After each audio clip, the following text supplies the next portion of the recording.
Hi, second grade artists. We are entering spring, and spring in Portland is so beautiful. And one of my favorite things that happens in spring is that the cherry blossom trees bloom. We're going to draw today a tree. I turned mine into a cherry blossom tree, but you're going to turn it into whatever kind of tree you love to see best in the springtime.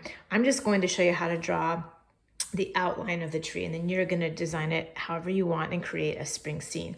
For this project, all you need is a pencil and a piece of paper, and then something to color with, and that could be watercolors or markers or oil pastels or colored pencils or whatever you feel like using. All right, so let's get started. I'm going to do mine in marker just so that you're able to see it a little more clearly. I'm going to start by making the trunk, and the trunk is just a couple of straight lines that are a little bit more narrow on the top, and then they kind of go out the bottom. I'll show you what I mean. My first one I'm going to put right about here, and I'm not going to make it perfectly straight because it is a tree trunk and it wouldn't be perfectly straight. It would probably have some bumps, but I did kick it out a little bit at the bottom because trunks often are wider at the bottom than they are at the top. And then I'm going to do the second side. I'm going to do the same thing, kind of bumpy, and then sort of go out. And that's my trunk. All right. I'm going to start with my branches. So I'm going to do one branch on this side, just going out, and one on this side, going out. This is also known as a Y tree, and Y like the letter Y. And what we end up doing is making a series of Ys that will eventually connect and make the branches. We're going to put one branch in the center. So I'm just going to kind of roughly put a line in the center that's going to come down almost to that first branch and then kick up and then just stop like that. So I started here and then I came down, down, down, down, down. I left a little bit of space and I just kicked it up over here. Okay. And then I'm going to do the same thing on this side. I think I'll make this a little wider up here and a little thinner. And then I'm going to kick it up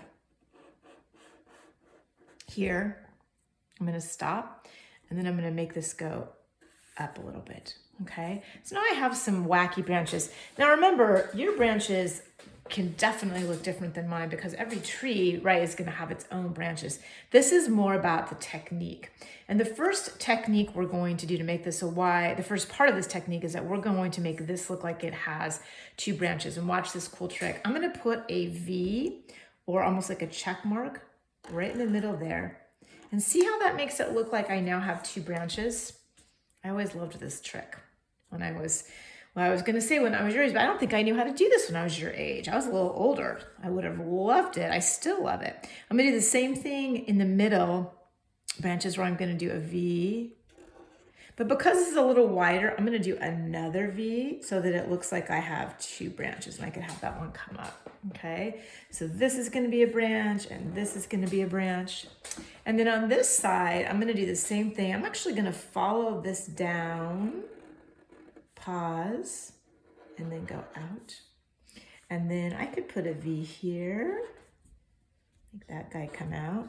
And if I wanted to, I'm going to make this a little longer and I can make that go out.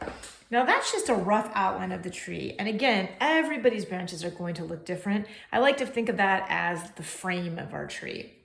We're now going to add the beginnings of the cherry blossoms. And if you are deciding to not make a cherry blossom tree, this is just going to be the outline of your tree and you can turn it into whatever you want.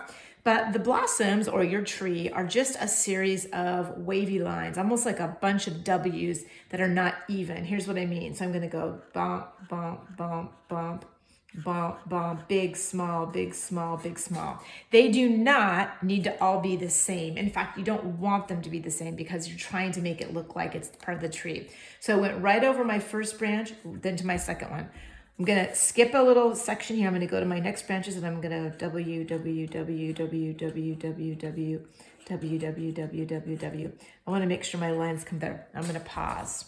So I've got the wavy lines going over it. I'm going to do the same thing here. Bump, bump, bump, bump, bump, and bump, bump, bump. Just like that, okay?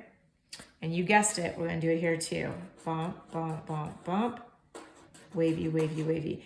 And again, these are not, you're probably going, oh my goodness, Brooke, those are all uneven. That's okay. I want them to be uneven. I want them to all be a little bit different.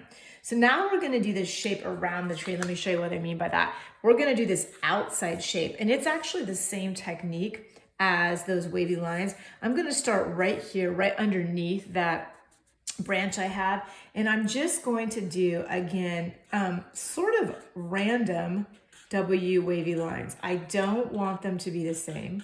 They don't all have to be totally rounded. I might go in and come out. I'm trying to make it look like an actual tree, and a tree, right? Every tree is different. So I want it to be a little bit uneven. I think I might pop back up.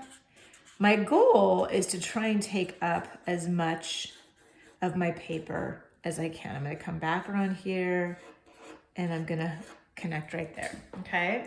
Now I also wanna do the layer of tree that is underneath the larger part, sort of the understory. So what I'm gonna do here is I'm gonna connect from here to here with those same lines.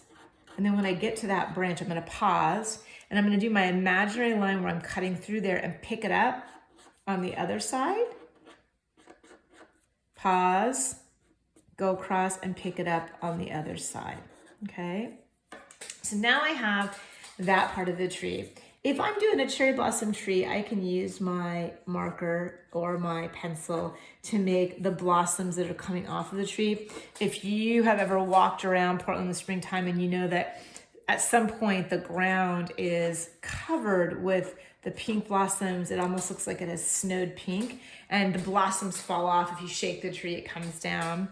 At the bottom of my tree, I'm going to do a little bit of grass. So I'm gonna start by a little bit outside of the trunk doing those zigzag lines, and then I'm gonna come up kind of on the bottom of it, make a little hill, and then I wanna make another sort of line of grass coming out from it so it looks like it's behind the tree.